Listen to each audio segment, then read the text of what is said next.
Spinat drin. Das gehört einfach in die Nürnberger rein. Dann habe ich noch Piment drin.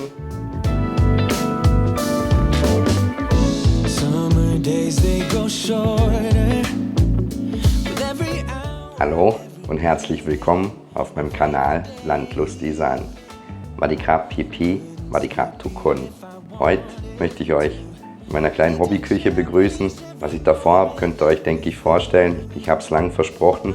Jetzt habe ich es wahr gemacht. Ich nehme euch mit bei der Zubereitung von meinen Nürnberger Bratwürsten oder Rostbratwürsten. Da will ich euch ein bisschen was zeigen, euch ein bisschen mitnehmen. Lasst euch da aber einfach überraschen. Ich werde ein bisschen erzählen, wie ich da vorgehe. Wenn es euch interessiert, dann bleibt einfach dran. Schaut euch das Video an. Ich wünsche euch jetzt auf jeden Fall viel Spaß mit dem Video.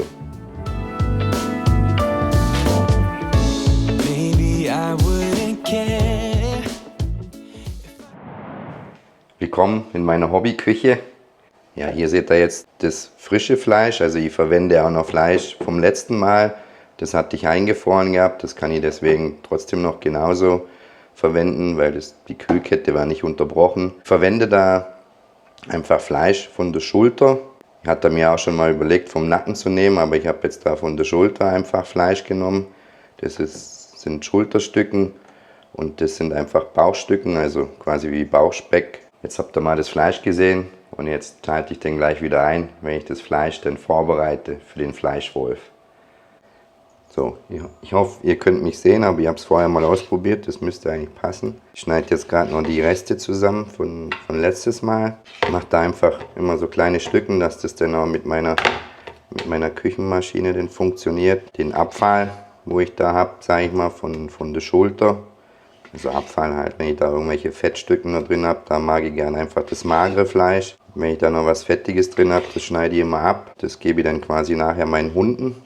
Das brate ich an in der Pfanne. Dann bekommen die das dann, wenn das dann gemacht ist, dann fange ich dann quasi das Wolfen an. Wenn das Wolfen dann ansteht, dann würde ich sagen, schalte ich die Kamera wieder ein, weil ich denke, ihr braucht mir da jetzt nicht eine halbe Stunde zuschauen beim Fleischschneiden. Ich bin auch nicht so der Profi, bei mir geht jetzt nicht so schnell. Ich nehme mir da auch gerne mal Zeit. Die Küche sieht danach zwar immer aus wie Schwein, aber ja, im wahrsten Sinne des Wortes. Aber so bin ich einfach. Ich lasse mir da gerne einfach Zeit, ich genieße es dann einfach auch. Und bin natürlich auch offen für Tipps. Also wenn ihr da irgendwelche Tipps habt, dann einfach raus damit. Vielleicht ist noch der ein oder andere Metzger mehr unter meinen Zuschauern. Dann würde mich das natürlich freuen, wenn ich da irgendwelche Tipps noch bekomme. Vielleicht auch, was ich vielleicht sonst noch für Fleisch verwenden sollte oder auf was ich noch achten muss. Schreibt mir das einfach in die Kommentare, da bin ich absolut nicht böse drum, da würde ich mich tierisch drüber freuen. Ich würde sagen, mach jetzt einfach mal weiter.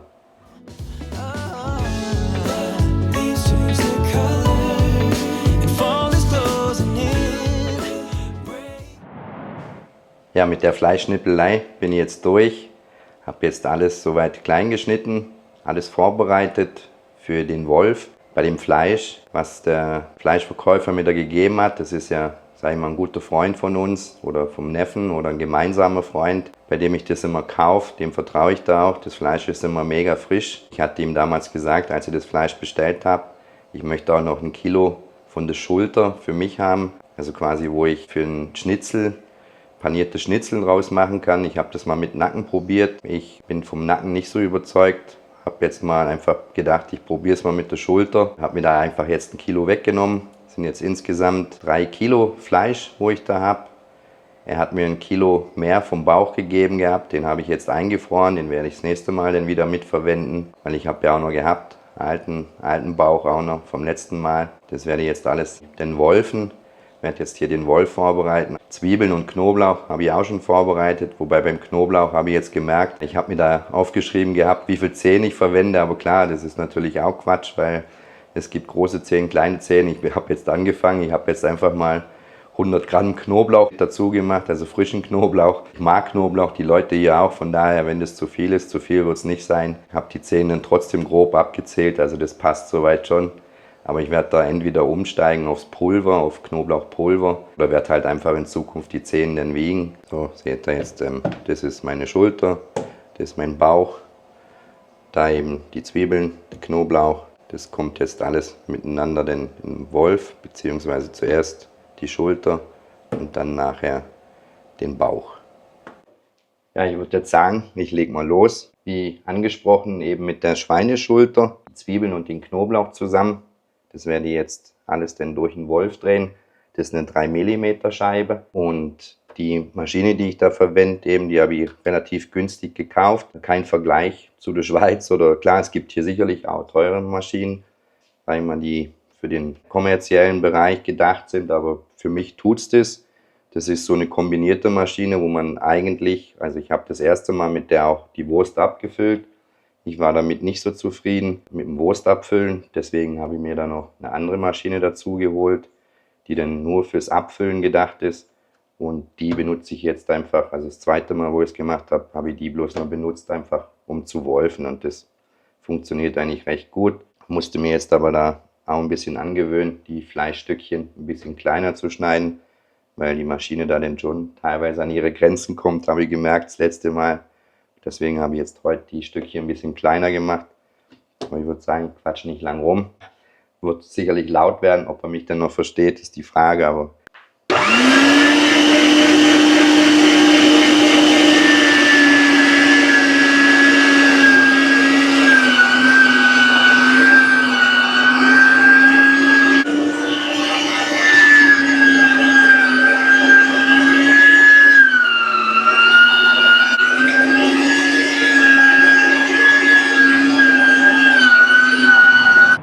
ja, mit dem Wolfen von der Schulter bin ich jetzt durch. Mache jetzt kurz ein bisschen schnell sauber, beziehungsweise die Spindel, die da drin ist.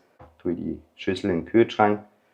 Jetzt habe ich alles vorbereitet für den Schweinebauch. Habe auch zugleich noch eine Schüssel in den Gefrierschrank, also die Rührschüssel, wo nachher das Fleisch mit vermischt wird, habe ich in den Kühlschrank gestellt oder ins Gefrierfach, dass das Wasser nachher auch kalt ist. Also man kann das auch mit gecrushtem Eis machen. Ich habe da mit dem Klaus drüber gesprochen, der ehemaliger Metzgermeister ist. Der hat zu mir gesagt, du kannst das auch mit Wasser machen, stell das einfach in den Kühlschrank oder Gefrierschrank für eine Zeit und dann ist das auch okay. Das habe ich ja auch die letzten 2 Mal jetzt so gemacht und das hat gut funktioniert. Jetzt mache ich eben den Schweinebauch. Den Schweinebauch mache ich mit einer Scheibe mit 4,5 mm. Und ich würde sagen, fange da jetzt auch einfach an. Da kommt jetzt nichts dazu, also keine Gewürze oder keine Zwiebel. Das ist alles schon erledigt. Gewürze kommen dann später nachher einfach dazu in der Küchenmaschine. Aber ich lege jetzt mal los.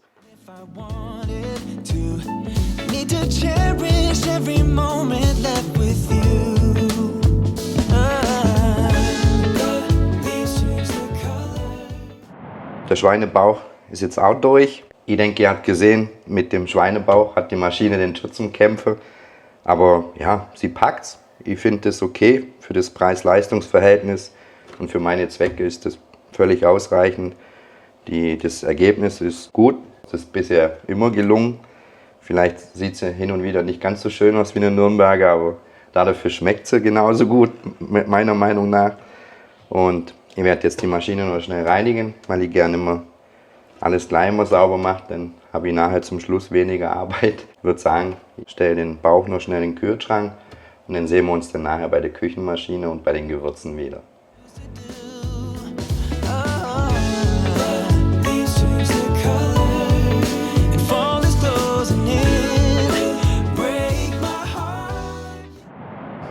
Ihr seht, ich habe schon die Küchenmaschine jetzt aufgestellt, habe aber parallel noch den Darm eingelegt in Wasser. Den Darm, den ich da bisher verwendet hatte, das ist ein in Salz getrockneter Schweinedarm. Ich war damit ehrlich gesagt nicht so zufrieden, weil teilweise habe ich so das Gefühl gehabt, das war teilweise ein Darm von älteren Schweinen, teilweise ein Darm von kleineren Schweinen. Der Darm war mal dick, also war mal groß, mal klein, relativ unbeständig. Das hat mir irgendwie ein bisschen unglücklich gemacht. Auch die Länge ist immer sehr unterschiedlich gewesen. Ja, zum einen wollte ich eigentlich für die Nürnberger ein Lamm- oder einen Schafsdarm haben. Habe jetzt da lange gesucht, habe den Schafsdarm auch gefunden. Habe aber noch eben den Schweinedarm und den werde ich jetzt eben heute leer machen. Werden die Würstchen halt mal größer, mal kleiner, da muss ich durch. Den anderen, habe ich gelesen, den braucht man nicht in Wasser einlegen, sondern den muss man nur abspülen und kann den sofort verwenden. Dann habe ich parallel noch die Gewürze vorbereitet. Über die Gewürze hatte ich euch ja gesagt, möchte ich nicht so viel verlieren, also nicht so viele Worte verlieren, beziehungsweise ich sage euch, was ich drin habe. Die Mengen, das ist einfach Freestyle, das ist, ja, ich habe das sicherlich auch abgewandelt, das Rezept. Das Rezept hatte ich damals mal in YouTube gefunden. Dort bei YouTube ist aber kein Knoblauch und so andere Sachen nicht mitverwendet worden. Das ist einfach, ich habe das ein bisschen auf thailändisch hier angepasst. Ich esse gern scharf. Erzähle euch mal, was da so drin ist. Es ist klar, es ist Salz drin. Dann Lot D drin. Lot D, das ist wie ein Aromat. Ein Aromat mit Geschmack, also ist auch salzig. Da einfach die Salzmenge reduziert und dann einfach von dem Lot D was dazu genommen. Dann habe ich drin Shallot. Das ist ein Aromat, ein reines Aromat. Bin ich auch kein Fan davon. Komme ich aber gleich noch dazu, warum ich das verwende. Dann habe ich auch noch Zucker drin. Zucker bin ich auch nicht so ein Fan davon, weil ganz einfach, ja, ich habe die Würstchen eigentlich nicht so gern süß. Ich habe die eher, sage ich mal, leicht säuerlich oder kann noch ein bisschen mehr säuerlich sein. Esse ich trotzdem auch noch. Dann habe ich Pfeffer drin, klar. Dann habe ich Ingwer drin. Mit dem Ingwer habe ich ganz vorsichtig angefangen, weil der liebe Klaus mir da gesagt hat, Ingwer macht die Wurst dann auch sauer. Mittlerweile habe ich auch gehört, dass Knoblauch die Wurst auch sauer macht. Das ist auch so. Je länger ich die Wurst im Kühlschrank liegen gehabt habe, umso säuerlicher sind die nachher geworden. Stört mich persönlich eben nicht. Dann habe ich noch Muskat drin. Das gehört einfach in die Nürnberger rein. Dann habe ich noch Piment drin. Dann Chili, klar, für die Thais und für mich. Also wie gesagt, ich esse gern scharf. Deswegen habe ich da das Rezept an einigen Stellen eben abgeändert. Und dann zum Schluss eben auch noch Majoran. Das ist ein runder Geschmack eigentlich, wenn ich das so schon jetzt die letzten 2 Mal beobachtet habe. Bin jetzt gespannt, wie jetzt diese Charge hier wird, weil mit dem Zucker hatte ich letztes Mal auch schon drin, aber alles halt in noch ganz sanften Mengen. Ich habe die Würste hier bei uns im Dorf natürlich auch ein bisschen gestreut, bin mal da im Haus gewesen, wo ich welche mitgenommen habe, da mal beim Neffen, bei der Stiefschwester von meiner Nichte, habe da überall ein bisschen so rumgehört, was die Leute so wollen. Aber ja, ich denke, man kann da auch nicht jeden Geschmack treffen. Der eine hat gern süße Würste oder ja, und der andere gern säuerlich. Zum Beispiel der Neffe von mir, der mag gern süße Wurst. Da bin ich gar kein Fan davon, aber er sagt, er isst die saure oder halt die leicht saure trotzdem auch gern. Und ja, eben, dann haben viele mir gesagt, hier, ja, mach doch Shallot rein, also dieses Aromat. Ja, wie gesagt, ich bin da eigentlich kein so ein Fan. Ich koche auch wenig mit Aromat, aber die Thais hier, die fliegen auf das Aromat. Und wenn ich denen dann sage, da ist Aromat drin, dann sind die glücklich. Ich habe auch tatsächlich Aromat drin, das ist so. Ob das jetzt besser schmeckt oder weniger besser, ich würde sagen, das schmeckt genau gleich. Schmeckt nicht viel anders. Ja, und dann klar, dieses Lot D, wo die Thais ja auch viel verwenden, dieser Salz- und Aromat-Zusatzstoff, sage ich mal, den habe ich auch mit drin. Das sind alles so Dinge, die mir hier so gesagt worden sind. Ich probiere das einfach aus. Manche haben mir dann auch gesagt, ja, machen Zitronengras noch rein oder so. Da wehre ich mich oder wehren tue ich mich nicht dagegen, aber ich denke einfach in so eine Nürnberger Wurst, da gehört einfach kein Zitronengras oder sowas noch rein. Weil dann, wenn ich Zitronengras und Limettenblätter reinmache, dann sind wir schon wieder bei der Geschichte Saikorp Isan, also die Isan-Bratwurst, die ist gefüllt eben mit Zitronengras, mit Klebreis und so weiter. Ich will das sicherlich auch mal noch probieren, vielleicht auch sogar nächste Woche mal, muss ich jetzt mal noch schauen, dass ich mal eine Ladung mache, wo ich auch ein Zitronengras mitverwende, wo ich vielleicht auch Limettenblätter mitverwende. Aber das ist alles hier so schwierig in Pulverform zu bekommen und ich bin einfach da lieber so ein Fan davon in Pulverform, weil wenn ich das irgendwie durch den Wolf drehe, das ist nachher meiner Meinung nach nicht so verteilt, wenn ich so eine so ein Zitronengras da durchlasse, ob das nachher so schön denn verteilt ist und so weiter, das bezweifle ich einfach. Und ja, das sind so die Gewürze, die ich verwende. In dem Rezept damals, wo ich auf YouTube gesehen habe, da war noch Kutterhilfsmittel mit aufgeführt. Da hat aber auch Klaus gesagt, lasst es weg, Kutterhilfsmittel, wie einfach zum Binden. Lasst es einfach weg, das ist unnötig, das habe ich auch weggelassen. Ich habe das zwar damals gekauft, aber habe das noch nicht einmal verwendet, weil ich da einfach auf die Erfahrung vom Klaus einfach höre. Und ja, es bestätigt ja auch die 2 Mal, wo ich jetzt schon die Wurst gemacht habe. Die Leute lieben die hier. Ich würde sagen, fange den mal so langsam an, das Fleisch zu vermischen. Ich hoffe, dieses Mal mein Behälter quillt nicht über.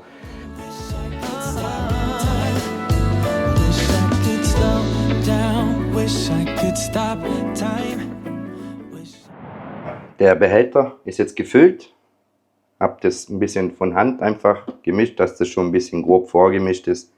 Habe die Gewürze auch schon drin. Ich würde sagen, schalte jetzt die Maschine dann mal rein. Ja, ihr seht jetzt die 3 Kilo. Das ist genau die richtige Portion. Das passt.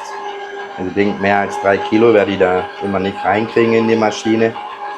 Ist aber auch okay. Das werde ich jetzt so zwischen 3 und 5 Minuten ein bisschen durchlaufen lassen. Ich mache das immer ein bisschen nach Gefühl. Klaus hat mir damals auch gesagt, lass es nicht zu lange laufen. Ich schaue mal zwischendurch mal rein, vermische das noch mal ein bisschen. Wer einfach noch mehr Informationen haben möchte zu den Maschinen, die ich da verwende, ich werde da auch nichts aufführen, weil ich möchte daraus kein Werbevideo machen. Wer da aber wissen möchte, was ich für Maschinen verwende, wo ich die gekauft habe, da kann ich das dann sicherlich in meinem nächsten Video noch mit einbauen und kann dann ein paar Infos dazu geben. Ich habe da wirklich, wie gesagt, nicht viel Geld ausgegeben, weil ich einfach auch nicht gewusst habe, inwiefern oder wie exzessiv ich das betreiben werde, aber ich gehe davon aus, ich werde das jetzt öfters wieder machen. Mir macht Spaß und von daher zum Schluss werde ich jetzt immer den Majoran dazugeben, dass das einfach auch ein bisschen mit verteilt ist denn in der Masse. Lasse das jetzt noch circa so 1 Minute laufen, dann nehme ich das raus, mache das in einer anderen Schüssel und vermenge dann einfach noch mal ein bisschen von Hand, so dass ich einfach das Gefühl habe, ist alles so gut vermischt ein bisschen. Also die Masse habe ich rausgeholt aus der Küchenmaschine, habe das jetzt von Hand durchgemengt. Keine Angst, ich wasche mir immer die Hände davor, also da braucht ihr keine Angst haben, die sind sauber.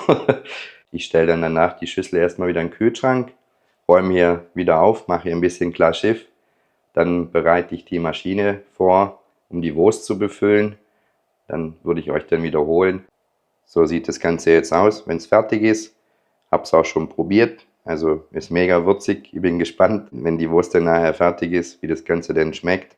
Auf Wunsch von meiner Nichte, also die Frau vom Neffen, habe ich die Chili, also das Chili-Pulver ein bisschen reduziert. Einfach aufgrund, also ja, die Erwachsenen konnten das locker essen, das war kein Problem. Aber sie hat mir dann gesagt, ja, die Kinder haben es schon auch gern, schmeckt wirklich super. Aber halt, die können das kaum essen, weil es so scharf ist. Deswegen habe ich jetzt einfach die Chili-Menge ein bisschen reduziert. Mal schauen, wie sie jetzt denn schmeckt. Bin wirklich gespannt drauf. Wish I could stop time. Wish I could slow down. Wish I could stop time. Ja, jetzt habe ich hier die nächste Maschine aufgebaut, also zum Abfüllen von der Wurst. Habe auch schon den Darm aufgezogen auf das Füllrohr. Soweit alles vorbereitet. Ich würde sagen, ich schwenke euch gleich mal ein bisschen nach unten, weil ich denke, wenn ich das mache, müsst ihr nicht mich anschauen, sondern das Füllrohr anschauen. Ja. Möchte euch aber auf jeden Fall noch sagen, also wenn ihr irgendwelche Fragen habt oder wenn ich auf irgendwas noch näher eingehen soll, dann schreibt mir das einfach in die Kommentare. Ich denke, ich bin da wirklich gar kein Profi drin, ich habe mir das einfach selber angeeignet. Aber wenn ich da noch irgendwas erklären soll, sei es zu den Maschinen oder eben was ich da noch alles verwende, ich gebe auch sicherlich einen Preis, wie ich da würze oder mit welchen Gewürzen ich da noch arbeite. Wer das wissen möchte, der kann mich da gern anschreiben per E-Mail. Ich werde da nichts in die Videobeschreibung packen, weil ich einfach denke, ja, derjenige, der da wirklich Interesse hat, der kann mich da gerne anschreiben. Ich möchte da nichts verheimlichen, das war alles nur ein Spaß, was ich da mal gesagt habe. Ich bin da bei sowas, habe ich damit keine Probleme. Wer da also meine Gewürzmischung mal ausprobieren möchte, der kann das gern tun. Wenn auch jemand hier in Thailand Tipps braucht, wo er das irgendwie herbekommt oder so, dann einfach gern melden, dann kann ich da euch die Adressen dazu geben. Ich würde eben sagen, ich fange jetzt mal an, lacht mich aber nicht aus, wenn es nicht gleich gelingt. Bin da immer noch in der Lernphase, ist jetzt das 3. Mal, wo ich es mache. Und eben mit diesem Darm, wo ich da eigentlich nicht so gern habe. Ich hoffe, dass der andere Darm dann mal besser wird. Vielleicht kann ich dann auch noch mal ein Video machen. Aber ich möchte eigentlich nächste Woche noch eine größere Charge machen. Wenn ich dann eine Wurst fertig habe, dann drehe ich immer einmal rechts rum und die nächste dann links rum. Ja, die Form wird schon wieder nicht so, wie ich mir das vorstelle, aber jetzt habe ich eben wahrscheinlich wieder einen Darm erwischt, der wahrscheinlich von einem älteren Schwein ist, wo einfach dicker ist, weil mein Füllrohr ist eigentlich klein und ich habe schon gemerkt beim Darm raufziehen, dass der Darm viel dicker ist als das Füllrohr. Ja, die Leute wollten hier eine dickere Wurst haben, die müssen einfach das essen, was ich mache. Den neuen Darm, den ich da bestellt habe, der ist angegeben mit 2 Meter Länge und der ist auch explizit ausgeschrieben, um Bratwürste herzustellen. Also ja, von daher hoffe ich mir eben beim nächsten Mal, dass das mit dem Darm ein bisschen besser funktioniert, dass die Würste denn, dass es mir vielleicht auch ein bisschen einfacher fällt, die Würste da zu befüllen. Sieht ja irgendwo schön aus, wenn alles ein bisschen gleichmäßig ist. Aber vermutlich habe ich da auch noch nicht die Routine da drin. Ja, so sieht es denn aus. Der erste Darm, wo befüllt ist.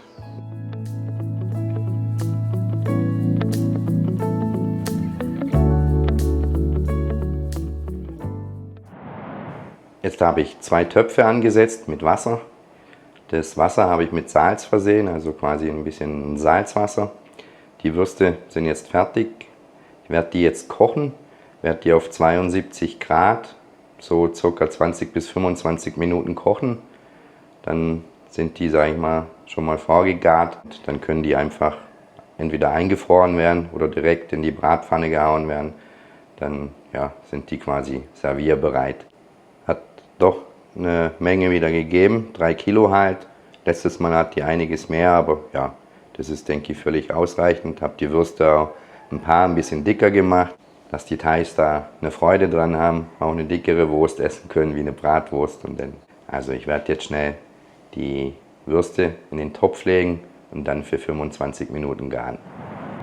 Die Würste sind jetzt gar gekocht. Die habe ich jetzt schon geschnitten, einfach, dass es stückweise sind. Habe die zuerst nach dem Vorgaren mit kaltem Wasser abgeschreckt. Habe das jetzt in der Schüssel gemacht. Habe auch schon mir, sag mal, von der Masse bleibt immer noch ein bisschen was übrig in der Abfüllmaschine. Aus der Masse mache ich mir dann immer 1, 2 so Frikadellen oder so, forme ich mir halt, und eine Wurst. Habe ich jetzt auch schon angebraten, also die 2 Frikadellen und eine Wurst. Und dann würde ich einfach sagen, dann machen wir jetzt dann gleich den ultimativen Geschmackstest. So sehen die denn aus. Machen wir da gleich noch auf der Terrasse einen schönen Geschmackstest und schauen, wie meine Nürnberger Bratwürste hier in Thailand, die ich selbst gemacht habe, schmecken.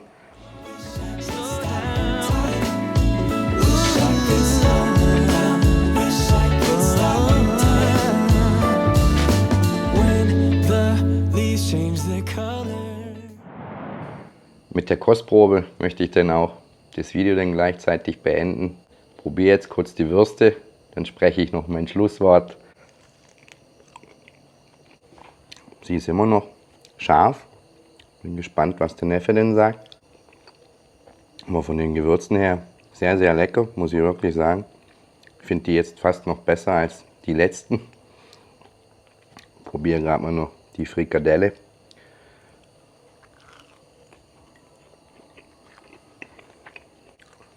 Also wirklich, ich finde es perfekt.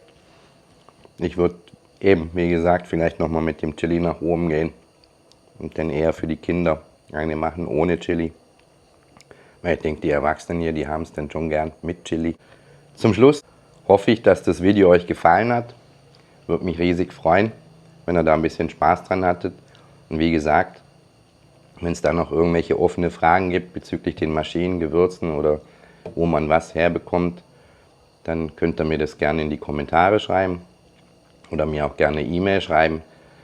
Und ansonsten, falls eben Metzger unter den Zuschauern sind, außer Klaus natürlich, und noch irgendwelche Tipps oder irgendwelche Anregungen oder Kritik natürlich auch, dann dürft ihr mir das natürlich auch gerne in die Kommentare schreiben.